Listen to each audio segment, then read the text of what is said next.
BHU में तलबा के दो ग्रुपों में जबरदस्त झड़प के बाद सख्त सिक्योरिटी है। 15 तलबा को पुलिस ने हिरासत में ले लिया है। बीएचयू गेट पर तलबा ने नारेबाजी की। हमारे नुमाइंदे उपेंद्र देवदी ने तलबा से बातचीत की।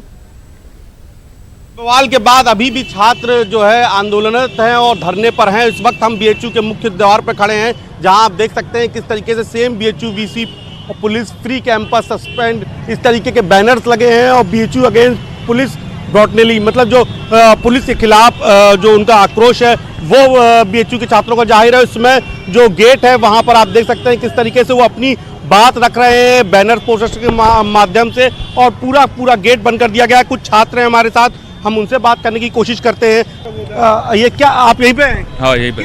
क्या है पूरा मांग ये है कि जो अमरेंद्र पाड़े ने जो बर्बरता की, छात्र शांतिपूर्वक प्रदर्शन कर रहे थे, अमरेंद्र पाड़े ने आके लोगों को नीचे मारते हुए ले आए, फिर नीचे उनको बैठाया, वीडियो बना के उनको गाली दी गई, फिर उनको मारते हुए नीचे से ऊपर ले जाया गया, रूम तोड़ के मारा गया, बच्चों को रूम जबरदस्ती खुलवाया गया पीसी वालों ने। चाहते हैं उनसे ही बात करते हैं। आप उसे BA third year LBS hostel में आप लोगों की मांग है जिस तरीके से आप लोग अभी गेट बंद किए हुए? सबसे पहले हमारी मांग है जो इनके आप दिखा रहे थे चोट, हाँ चोट तो लगी थी क्योंकि लाठी से हम पे वार किया गया था।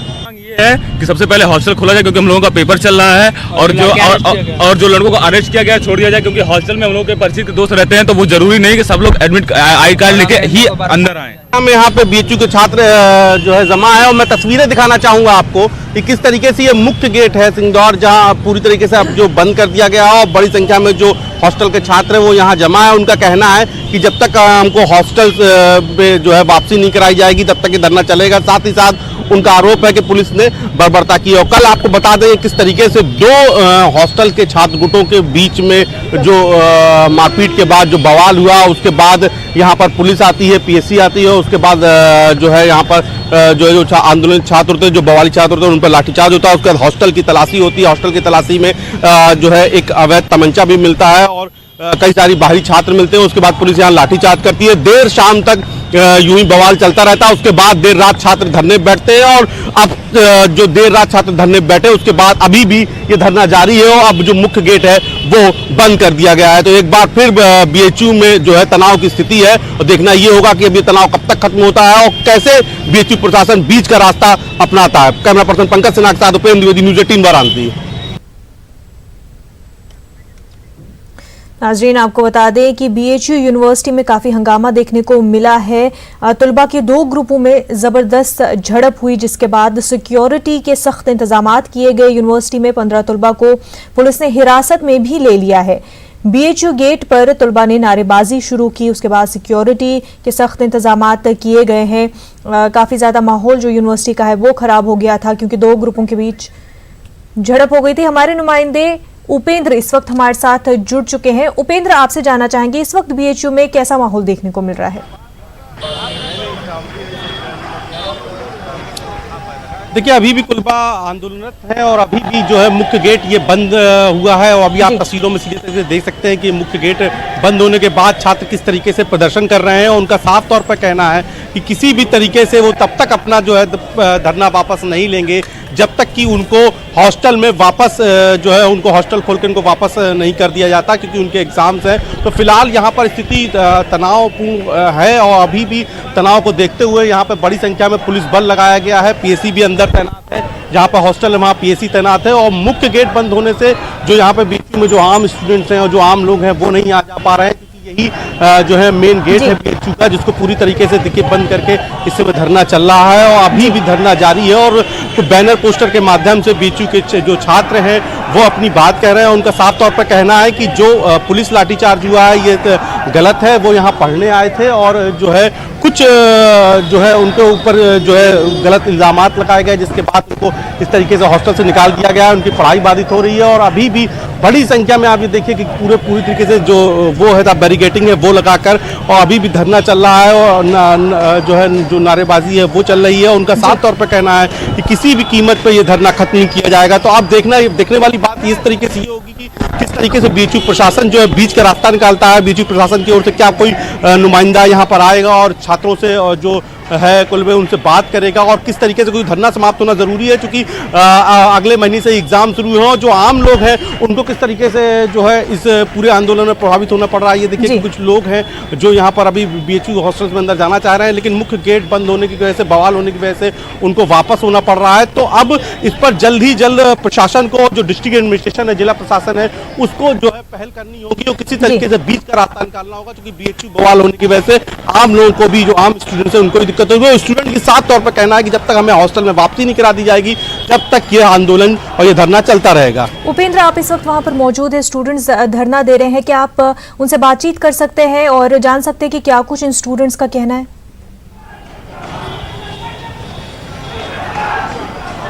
हाँ बिल्कुल, देखिए हम कुछ स्टूडेंट से बात करने की कोशिश करते हैं। हालांकि अभी स्टूडेंट्स ने मीडिया से बातचीत करने पे मना किया हुआ है। अभी वो जो है कुछ देर पहले उन्होंने अपनी मीटिंग की, उसके बाद उनका कहना है कि अभी वो बात नहीं करेंगे, लेकिन हम फिर भी कोशिश करते हैं कि जो है उनकी बात आ सके स्टूडेंट्स की, कि क्या है उनकी बात। आप यहीं पर है स्टूडेंट, तो अभी फिलहाल उन्होंने बैरिकेडिंग अंदर करके जो है ये कुछ वो बात करने की फिर भी कोशिश करते हैं, कुछ स्टूडेंट से बात करने की। आप यहीं पे मैं कुछ, क्या किसी से बात हो सकती है क्या? कोई अपनी बात रख सकता, कोई एक आदमी यहाँ आके बात रखती है भैया, एक आदमी कोई बात रख दीजिए, एक यहीं से बात करना है, बात करना है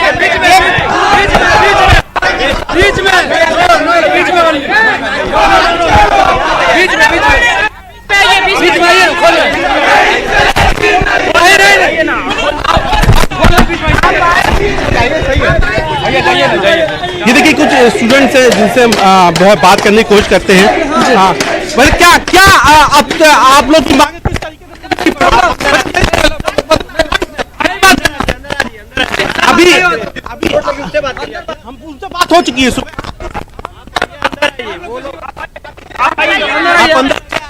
कुछ मांग पत्र लेते हैं कैंपस से, जिस तरीके से छात्रों पर लाठीचार्ज हुआ, जिस तरीके से कैंपस पर लाठीचार्ज हुआ, यहाँ के 25 छात्रों को लेकर के वो घुमा रहे, किसी को कुछ पता नहीं कहाँ ले गए हैं, मार रहे हैं, उनको छोड़ नहीं रहे हैं। जी हाँ, आप अंदर आइए, आप अंदर आइए। बहुत भयंकर लाठीचार्ज हुआ है। हमने तस्वीरें दिखाई थी किस तरीके से छात्रों पर लाठीचार्ज हुआ, उनके घाव है। अभी भी कई छात्रों को, अभी भी कई छात्र जो है, अभी भी कई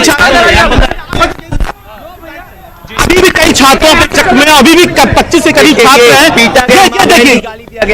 ये देखिए मां बहन की गाली देते हुए मारे गुंडों की तरह हम लोगों को, और अभी भी कई छात्र, इनके पता नहीं, इनके साथी कहाँ हैं, इनको पता नहीं। आइए ना, छात्रों को बेबुनियादी तरीके से ये आरोप लगा के कि वो बाहरी है, गिरफ्तार कर लिया गया। पहली चीज, न तमंचा था और ना ही पेट्रोल बम था।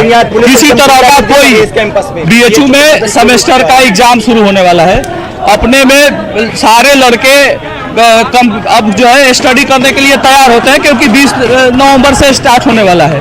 सारे मित्र एक दूसरे से मिलते हैं और इसमें अपने मैटर का आदान प्रदान करके वो पढ़ाई करते हैं और सीरियस होते हैं, अब क्योंकि अब सेमेस्टर एग्जाम शुरू होने को है। इस समय में जानबूझ के लाठीचार्ज करवा के ये BHU प्रशासन की असफलता और जिला प्रशासन का आरोप, जो कि BHU जैसे स्थान पे ये जो लगाना, ये बहुत गलत है और निंदनीय है। कितने छात्र भी आप लोगों के लापता हैं? 25 छात्र तो कुछ पता नहीं चल पाया, और 600 छात्र उस हॉस्टल में रहते हैं, और लोगों को एग्जाम कब? 20 नवंबर से तो हम लोग सेमेस्टर एग्जाम छोड़ देंगे जब तक BHU BC अपने आप इस्तीफा नहीं देते हैं, क्योंकि ये महामना उनके लिए बहाना है, और महामना देख सकते हैं किस तरीके से छात्रों को अभी भी जो है जख्मा, और अभी भी इनके कई साथी जो है हमारे वार्डन को गाली देके भगा दिया गया वहां से कि तुम हट जाओ। यहाँ पे BHU प्रशासन फेल हो चुका है, यहाँ पे तानाशाही चल रही है। वाइस चांसलर यहाँ पे जिम्मेदारी होती है कि उससे पहले यहाँ पे पुलिस घुसने से पहले एक बार इन्फॉर्म करती है। हमारे वार्डन को धकेल के बाहर, वार्डन रोता रह गया, उनके हाथ जोड़ता रह गया कि इसमें बहुत घुस के लाठियां चार्ज किए हैं। मेरे 2 दोस्तों को पुलिस उठा लेगी, वो खाना खाने हमारे हॉस्टल में, उनको उठा के ले गई है, बोली है कि तुमको पता नहीं है, घर वाले ढूंढ रहे, परेशान रो रहे हैं, वहाँ पे पुलिस स्टेशन में दर दर भटक रहे हैं, पुलिस वाले कुछ नहीं बता रहे हैं कहाँ पे है ये है। आज जो है उसका जो हालत और अभी भी जो है वो अपने उनका कहना है कि कई सारे साथी का जो है पता नहीं हो। अभी अगले महीने से इन सभी छात्रों के एग्जाम शुरू होने हैं, तो ऐसे में एग्जाम के लिए इनको प्रिपरेशन करना है, तैयारी करना है, और अभी भी ऐसी वक्त में, मुश्किल वक्त में इन छात्रों को धरना देना पड़ा। अभी भी सभी छात्र आप देख सकते हैं बड़ी संख्या में वहां पर हैं, और उनको कहना है कि हमारी चूंकि पढ़ाई बाधित हो रही है हमारी, और हम आपको है और किस कैंपस में तरीके घुसकर, हॉस्टल में घुसकर जिस तरह से लाठीचार्ज हुआ है उसके खिलाफ एहतजाज कर रहे हैं, और यकीनन कैंपस में किसी भी तरह से फोर्सेस को अलो करना अथॉरिटीज के लिए सही भी नहीं है। बेहद शुक्रिया उपेंद्र आपका। आगे बढ़ते हैं। महाराष्ट्र में हुकूमत साजी को लेकर कल शिवसेना, एनसीपी और कांग्रेस के लीडर गवर्नर से मुलाकात करेंगे। तीनों पार्टियों के लीडर कल पहली मर्तबा गवर्नर से मुलाकात करेंगे। मुलाकात के लिए दोपहर 3 बजे का वक्त मांगा गया है। उधर कॉमन मिनिमम प्रोग्राम से मुतल्लिक मुसविदा तीनों पार्टियों के सदूर को भेजा जा चुका है। 17 नवंबर को शरद पवार सोनिया गांधी से मुलाकात करेंगे। दिल्ली के वज़ीर आला अरविंद केजरीवाल ने कहा है कि ऑड इवन स्कीम की मुद्दत में तौसी पर फैसला पीर को होगा। दिल्ली में मीडिया से खिताब करते हुए केजरीवाल ने ऐलान किया कि दिल्ली में सेफ्टी टैंकों की सफाई अब मुफ्त होगी। जो पोल्यूशन के लेवल्स हैं उसको लेके हम लोग भी बहुत ज़्यादा चिंतित हैं, और ऑड इवन उसी वजह से इम्प्लीमेंट किया गया था। मैं दिल्ली के लोगों को बहुत बहुत बधाई देता हूं कि जिस तरह से उन्होंने बढ़ चढ़ के वॉलंटरीली ऑड इवन में सहयोग किया है। लगभग 250-300 के करीब चालान डेली कट रहे हैं, जो कि 2 करोड़ की जनसंख्या में बहुत कम हैं। अभी जो अगले 2-3 दिन का प्रेडिक्शन है पोल्यूशन का भी और मौसम का भी, उसके हिसाब से ऐसी उम्मीद की जा रही है कि कल परसों तक इसमें हवा की क्वालिटी के अंदर काफ़ी सुधार होना चाहिए। हम नहीं चाहते कि ज़बरदस्ती दिल्ली के लोगों के ऊपर कोई किसी तरह की कठिनाई थोपी जाए, तो अभी भी हम लोग नज़र बनाए हुए हैं। कल और परसों का और हम देखेंगे, अगर हवा में सुधार होता है तो फिर ऑड इवन की ज़रूरत नहीं पड़ेगी। अदरवाइज सोमवार को फिर सुबह सुबह हम लोग इस पर निर्णय लेके और तुरंत इसको इम्प्लीमेंट करने की सोचेंगे। तो फाइनल निर्णय जो है वो हम सोमवार को सुबह लेंगे। ऑड इवन कामयाब है या नहीं, क्या कहती है दिल्ली की अवाम, जायजा लिया हमारी नुमाइंदा रचना ने। हवा में 5 गुना ज्यादा जहर घुला हुआ है। दिल्ली की दम घोटू हवा लोगों के लिए परेशानी का सबब बनती जा रही है। अस्थमा, खांसी, जुकाम जैसी तमाम बीमारियों से लोग जूझ रहे हैं, और दिल्ली का जो वायु प्रदूषण है वो लगातार बढ़ता जा रहा है। आज सम विषम योजना का आखिरी दिन है।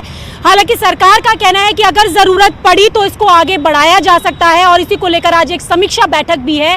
तो हम लोगों से ही जानेंगे कि ऑड इवन की आगे बढ़ाने को लेकर उनका क्या कहना है। इस वक्त मैं ITO पर खड़ी हुई हूँ और लोग बाग भी यहाँ पर है। सर ये बताइए कि ऑड इवन से खुश हैं आप?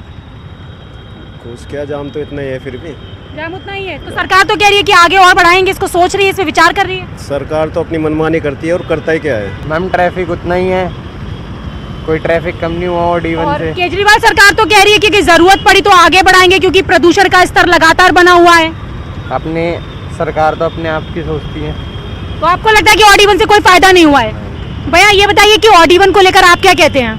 सही है ऑड इवन, तो आगे बढ़ना चाहिए, इसको तारीख को आगे बढ़ाना चाहिए। हाँ बढ़ाना चाहिए, बिल्कुल बढ़ाना चाहिए। क्यों बढ़ाना चाहिए? रस कम है, पोल्यूशन कम है। पोल्यूशन कम है, लग रहा है आपको पोल्यूशन कम है? हाँ। आप बताएं आपको कैसा लगता है? बढ़ाना चाहिए। बढ़ाना चाहिए। तो पोल्यूशन का लेवल कम हुआ है? हाँ थोड़ा कम हुआ है। तो लोगों का मिला जुला असर है। कुछ लोग कह रहे हैं कि नहीं होना चाहिए आगे, और कुछ लोग कह रहे हैं कि इससे पोल्यूशन कम हुआ है। तमाम जो लोग हैं यहाँ पर, क्योंकि 2 पहिया वाहनों को तो ऑड इवन से छूट दे रखी है सरकार ने, और इसके साथ ही जिस तरीके से लगातार इस पर पॉलिटिक्स भी हो रही है, क्योंकि कल विजय गोयल ने ITO पर एक प्रदर्शन किया। कुछ और भी लोग हैं, ज़्यादातर आप देखेंगे कि यहाँ पर जो 2 पहिया वाहन वाले लोग हैं उनका कहना है कि नहीं होना चाहिए। सर ऑड इवन को लेकर सरकार समीक्षा बैठक करने जा रही है, और अगर जरूरत पड़ी तो आगे बढ़ाने की सोच रही है। क्या सोचते हैं, आपको लगता है आगे होना चाहिए? ऑड इवन से कोई ऐसा फायदा तो लग नहीं रहा। पोल्यूशन जो है वैसे बरकरार है, कोई राय नहीं हमारी कि ऑड इवन से कोई समस्या का हल हो। अच्छा, नहीं यानी कि होना। और जो समस्याएं हैं प्रदूषण की उस पर काम करना चाहिए। हाँ, उस पर काम करना चाहिए। ये ऑड इवन कोई समस्या का हल नहीं है। तो ऑड इवन समस्या का हल नहीं है, और जिस तरीके से इन दिनों दिल्ली की जो दम घोटू हवा है वो लोगों के लिए परेशानी का सबब बनती जा रही है। और अगर हम अस्पतालों की बात करें तो लगातार जो अस्थमा और खांसी जैसे जो पेशेंट हैं जिनको ये परेशानी झेलनी पड़ रही है, उनकी संख्या लगातार अस्पतालों में बढ़ रही है। अब देखने वाली चीज़ होगी कि सम विषम योजना का वैसे तो आज आखिरी दिन है, लेकिन सरकार समीक्षा बैठक के बाद क्या कुछ निर्णय लेती है, क्या ऑड इवन की तारीख आगे बढ़ेगी या नहीं बढ़ेगी, ये देखने वाले वक्त में ही पता चल पाएगा। कैमरा पर्सन सत्या के साथ रचना, न्यूज़ 18 दिल्ली। हमारी नुमाइंदा रचना ने महकमे मौसमियात के साइंसदान से बातचीत की, आइए देखते हैं। लगातार जिस तरीके से लोग बढ़ते वायु प्रदूषण से परेशान हो रहे हैं, या फिर कहें कि दिल्ली इन दिनों लगातार गैस चैम्बर में तब्दील हो रही है, हमारे साथ बात करने के लिए मौजूद हैं मौसम विभाग से साइंटिस्ट जेना मनी जी। हम उनसे ही जानेंगे कि आखिरकार जिस तरीके की स्थिति इस वक्त मौसम में देखने के लिए मिल रही है वो कब तक रहेगी। सर, अगर हम आज की बात करें तो लगातार जो सीवियर कंडीशन देखने के लिए मिल रही है एयर पोल्यूशन की, तो ये कब तक रहने वाला है ऐसा? नहीं, ये जैसे कल तक तो मतलब क्लियर होना चाहिए, बट विंड का अभी जो लेटेस्ट जो प्रोजेक्शन आया है वो डे आफ्टर टुमारो मतलब परसों तक कम होगा। लेकिन ये जो वेस्टर्न डिस्टर्बेंस है ना, पिछले बार भी वैसे ही हुआ था, मतलब वेस्टर्न डिस्टर्बेंस जैसे आज भी बारिश भी काफ़ी हुआ है, जो कश्मीर और स्नो और रेन हुआ है कश्मीर और हिमाचल में भी, तो उसके जो टेम्परेचर उसके कारण फॉल हुआ है। तो ये टेम्परेचर फॉल होना और मॉइस्चर भी जो क्लाउड, ये बहुत खतरनाक होता है, पोल्यूशन को होल्ड करके रखता है। तो पिछले बार भी ऐसे ही हुआ था। तो इस साल जो है ना दिल्ली में थोड़ा अलग काइंड ऑफ लिंक है, जो pollution then cloud moisture low temperature, तो सारा लिंक करके इस बार शायद मुझे लगता है कि पिछले 10-12 साल से ज़्यादा है वर्स्ट सिनेरियो। तो सर, सीवियरस्ट कंडीशन आपने कहा कि पिछले 10-12 सालों से ज़्यादा इस बार है। लोगों को भी तमाम तरीके की बीमारियों से जूझना पड़ रहा है, जो अस्थमा के पेशेंट होते हैं या फिर जिनको सांस की परेशानी होती है, उन लोगों के लिए भी काफ़ी ज़्यादा समस्या का कारण है। हालांकि दिल्ली सरकार कह रही है कि सिर्फ पराली के कारण वायु प्रदूषण बढ़ रहा है, तो आपको क्या लगता है, क्या कहती है आपकी रिसर्च? नहीं, ऐसे है कि जो स्टबल बर्निंग है वो तो एक कारण है, उसके साथ साथ जो विंड है ना, तो विंड अगर होता तो दिल्ली में ऐसे भी तो गाड़ियाँ बहुत है, तो व्हीकल पोल्यूशन है, उसके साथ साथ रोड साइड डस्ट है, और कंस्ट्रक्शन ऐसे भी कभी कभी इतना बंद नहीं है जितना मतलब मीडिया में आ रहा है। तो कभी आप जाएंगे तो मतलब कोई गली ये में चल रहा है। यानी कि आप कहना चाहते हैं कि रूल्स बनाए जाते हैं लेकिन वो ठीक से इम्प्लीमेंट नहीं हो रहे, वो भी एक बड़ा कारण है। हाँ, वो कारण है। और उसके साथ साथ पूरा एरिया जो है ना एनसीआर, खाली दिल्ली में तो नहीं है ना, वायु का कोई दिशा कोई बंद कर सकता है क्या? तो वायु का जो कंट्रोल तो कोई नहीं कर सकता। तो आप अगर पूरा जैसे बहादुरगढ़ से लेकर के जो भी हॉटस्पॉट है, तो सारा जगह पर अगर आप रेस्ट्रिक्ट जारी करेंगे देन ओनली कुछ इम्प्रूवमेंट होगा, वह नज़र आएगा। ऑड इवन में कुछ हुआ होगा वो डाटा बताएगा। मतलब ऑड इवन से जिस तरीके से सरकार का दावा है कि ऑड इवन लागू कर देने से वायु प्रदूषण के स्तर में कमी आती है, आपको क्या लगता है? नहीं, देखिए, ऑड इवन में तो नेचुरली जो गैस जो है, जो व्हीकुलर पोल्यूशन है, वो तो कम आता है वायु को, जो एटमॉस्फेयर को।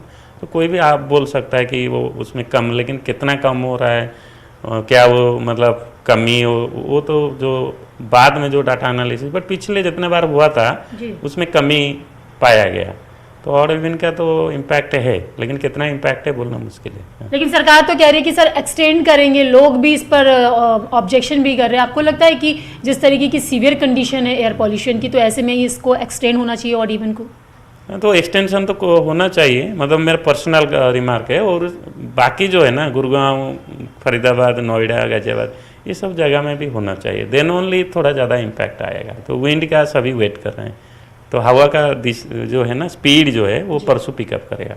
तो आपने देखा, ये थे हमारे साथ बात करने के लिए मौसम विभाग से साइंटिस्ट जेना मनी जी, जिनका कहना है कि अगले 2 दिन में दिल्ली वासियों को दम घोटू हवा से राहत मिलने की संभावना जताई जा रही है, क्योंकि सभी इंतजार कर रहे हैं कि जब हवा चलेगी और हवा चलने के बाद पोल्यूशन कम होगा, तो आखिरकार अब ये देखने वाली चीज़ होगी कि दिल्ली वासियों को इस दम घोटू हवा से राहत कब तक मिलती है। कैमरा पर्सन सत्या के साथ रचना, न्यूज़ 18 दिल्ली। कांग्रेस के senior leader DK Shiv Kumar को सुप्रीम कोर्ट से राहत मिल गई है। ईडी ने डीके शिव कुमार को जमानत सुप्रीम कोर्ट में चैलेंज किया गया था। सुप्रीम कोर्ट ने ईडी के तर्ज अमल पर नाराजगी इजहार किया है। ईडी शिव कुमार की जमानत के खिलाफ सुप्रीम कोर्ट से ईडी रुजू हुई थी। डीके शिव कुमार को मिली जमानत के खिलाफ ईडी के अपील को सुप्रीम कोर्ट ने मुस्तरद कर दिया। मनी लॉन्ड्रिंग केस में दिल्ली हाई कोर्ट ने डीके शिव कुमार को जमानत दे रखी है।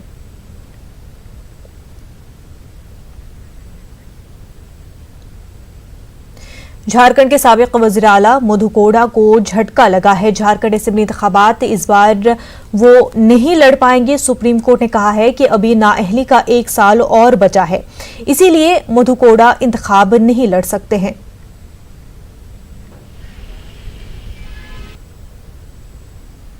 झारखंड में होने वाले विधानसभा चुनाव से पहले झारखंड के पूर्व मुख्यमंत्री मधु कोड़ा को सुप्रीम कोर्ट से बड़ा झटका लगा है। दरअसल झारखंड के पूर्व मुख्यमंत्री मधु कोड़ा अब चुनाव नहीं लड़ सकते हैं। सुप्रीम कोर्ट में उन्होंने याचिका लगाकर चुनाव आयोग के उस फैसले को चुनौती दी थी जिस फैसले में चुनाव आयोग ने उन्हें अयोग्य करार दिया था। हालांकि सुप्रीम कोर्ट ने आज सुनवाई के दौरान ये कहा कि उनकी अयोग्यता की अवधि अभी 1 साल और बाकी है, लिहाजा वो चुनाव नहीं लड़ सकते। लेकिन सुप्रीम कोर्ट उनकी याचिका पर मेरिट के आधार पर सुनवाई के लिए तैयार हो गया है। सुप्रीम कोर्ट इस पूरे मामले में चुनाव आयोग को नोटिस जारी कर जवाब तलब किया है। लेकिन फिलहाल मधु कोड़ा जिस उम्मीद से सुप्रीम कोर्ट आए थे वो उम्मीद उनकी पूरी नहीं हो सकी। सुप्रीम कोर्ट ने उन्हें फिलहाल साफ कह दिया कि अभी आपकी अयोग्यता 1 साल और है, लिहाजा आप चुनाव नहीं लड़ सकते हैं। कैमरामैन सोनू के साथ सुशील पांडे, न्यूज़ 18 दिल्ली। जम्मू कश्मीर के शहर श्रीनगर और जिला अनंतनाग में हालात मामूल की तर्ज पर बढ़ रहे हैं। ये तस्वीर श्रीनगर और अनंतनाग की है। सड़कों पर मुसाफिर बसें चलती देखी जा सकती हैं। बाजार भी दिन के दौरान खुलना शुरू हो गए हैं। मिलिटेंटों की जानिब से लगातार हालात को बिगाड़ने की कोशिशों के बावजूद हालात मामूल पर लौट रहे हैं।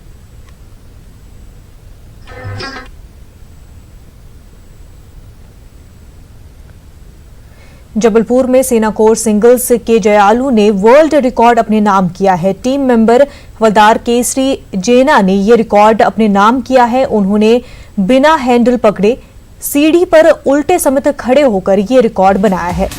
इससे पहले ये रिकॉर्ड बीएसएफ के इंस्पेक्टर उदेश सिंह के नाम था। रुकन पार्लियामेंट विवेक तनख्वाह ने ट्वीट करके मुबारकबाद दी है। हवलदार जेना ने सुबह 6 बजे बाइक चलाना शुरू किया था और उन्होंने 4 घंटे से ज्यादा बाइक चलाई है। इस दौरान बड़ी तादाद में लोग मौजूद थे। जेना और उनकी टीम ने आगे भी दूसरे रिकॉर्ड तोड़ने का अज़्म किया है।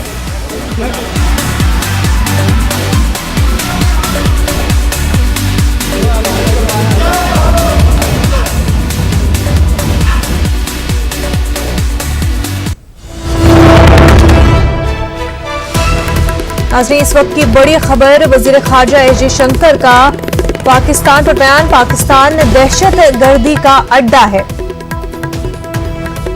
2011 में हिंदुस्तान ने सौंपी थी फहरिस्त। नाज़रीन, काफी अहम खबर इस वक्त की आपको बता रहे हैं। वज़ीर ख़ारजा एस जयशंकर ने पाकिस्तान पर हमला किया है। उन्होंने कहा कि पाकिस्तान दहशत गर्दी का अड्डा है। 2011 में हिंदुस्तान ने 48 दहशतगर्दों की फहरिस्त सौंपी थी। फहरिस्त में दाऊद इब्राहिम का भी नाम है। हिंदुस्तान के हवाले जो पाकिस्तान में रह रहे दहशतगर्द हैं उनको कर देना चाहिए। काफी बड़ा बयान जो कि वज़ीर ख़ारजा एस जयशंकर ने दिया है। उन्होंने कहा कि पाकिस्तान में रह रहे दहशतगर्दों को हिंदुस्तान के हवाले कर देना चाहिए। 2011 में हिंदुस्तान ने 48 दहशतगर्दों की फहरिस्त सौंपी थी। फहरिस्त में दाऊद इब्राहिम का भी नाम है। उन्होंने कहा कि पाकिस्तान में ये रह रहे दहशतगर्दों को हिंदुस्तान के हवाले कर देना चाहिए। साथ ही उन्होंने कहा कि पाकिस्तान दहशतगर्दी का अड्डा है। एस जयशंकर का यह भी कहना है कि कश्मीर में हालात मामूल पर लौट आए हैं। हमारे नुमाइंदे शैलेंद्र वांगू इस वक्त हमारे साथ जुड़ चुके हैं। काफी बड़ा बयान दिया है एस जयशंकर ने। 2 बातें उन्होंने कही, एक तो पाकिस्तान को लेकर के कि दहशतगर्दी का अड्डा है, और दूसरा उन्होंने कश्मीर के लिहाज से भी कहा है कि हालात जो है अब मामूल पर लौट रहे हैं। बिल्कुल एक बड़ा बयान है विदेश मंत्री एस जयशंकर का, जहां उन्होंने फ्रांस के अखबार ला मोंदे को एक इंटरव्यू में ये बयान दिया है और कहा है अगर हम पाकिस्तान की बात करें तो वहां पर आतंकवाद की इंडस्ट्री चल रही है और लगातार आतंकियों को भेजा जा रहा है भारत आतंकी हमले कराने के लिए, और खुद पाकिस्तान भी इस हालात से इनकार नहीं कर रहा है। और खासतौर से उन्होंने फ्रांस को ये कहा है कि अगर फ्रांस की बात करें, अगर किसी पड़ोसी देश जो आतंकवाद से अगर वो आतंकवाद को और बढ़ावा देता हो तो वो ऐसे में क्या करेगा, तो ऐसे में जरूरत है कोऑपरेट करने की। तो ऐसे में भारत ने जिस तरह से पाकिस्तान को एक लिस्ट सौंपी थी 2011 में 48 आतंकियों की, जिसमें दाऊद इब्राहिम का नाम भी शामिल है। हालांकि इस बात का जिक्र विदेश मंत्री ने अपने इंटरव्यू में नहीं किया है, लेकिन विदेश मंत्री ने कहा है कि हम चाहते हैं कि पाकिस्तान अपने यहाँ पर रह रहे आतंकवादियों को हवाले करे भारत के, और हम पाकिस्तान को कह चुके हैं कि उनको हवाला कर दिया जाना चाहिए। इसलिए आपको बता दें कि 2011 में एक लिस्ट सौंपी गई थी जिसमें 48 आतंकियों का नाम था, दाऊद इब्राहिम का भी नाम उसमें शामिल था। तो उसके साथ ही साथ विदेश मंत्री से जब कश्मीर के हालात के बारे में पूछा गया तो साफ शब्दों में विदेश मंत्री एस जयशंकर ने कहा कि हालात वहां पर वापस सामान्य हो चुके हैं। कुछ हिंसा के चलते कुछ ऐसा संभावना थी कि वहां पे हिंसा होगी, तो इसके चलते कुछ रिस्ट्रिक्शंस लगाई गई थी, लेकिन अब धीरे धीरे उनको खत्म किया गया है। मोबाइल फोन रिस्टोर किए गए हैं, टेलीफोन लाइन रिस्टोर की गई हैं, और साथ ही साथ दुकानें भी अब खुल रही हैं। एप्पल हार्वेस्ट सीजन भी जो है वो भी फिलहाल वहां चल रहा है। तो कुल मिला के विदेश मंत्री का एक बड़ा बयान फ्रांस को दिया, अखबार को दिए इंटरव्यू में उन्होंने कहा है कि कश्मीर के हालात अब सामान्य हो गए। बिल्कुल शैलेंद्र, बेहद शुक्रिया आपका। जम्मू में अच्छी हुक्मरानी पर प्रोग्राम का इनेकाद किया गया जिसमें वजीर मुमलिकत जितेंद्र सिंह का खिताब हुआ। उन्होंने नौकरशाहों से खिताब किया। जितेंद्र सिंह ने अपने खिताब में कहा कि नौकरशाहों को नए चैलेंज का सामना करने के लिए हमेशा तैयार रहना चाहिए। One of the earliest statements made by him, as was being referred to by Chandramouli in a different way, was maximum governance, minimum government. What is the meaning of maximum governance? A progressively increasing citizen participation. When we came in 2014, the number of grievances being registered per year was just about 2 lakhs.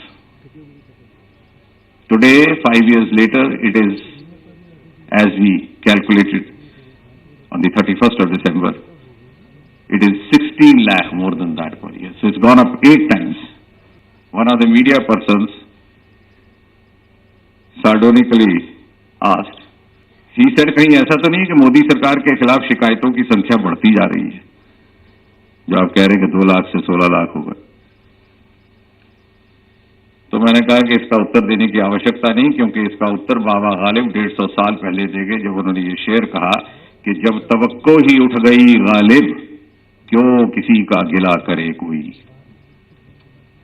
You file a grievance where you have the hope of receiving redressal or disposal. And since we had made our grievance cells, websites inactive, defunct, sick, the citizen lost. Bulletin में फिलहाल इतना ही। आदाब।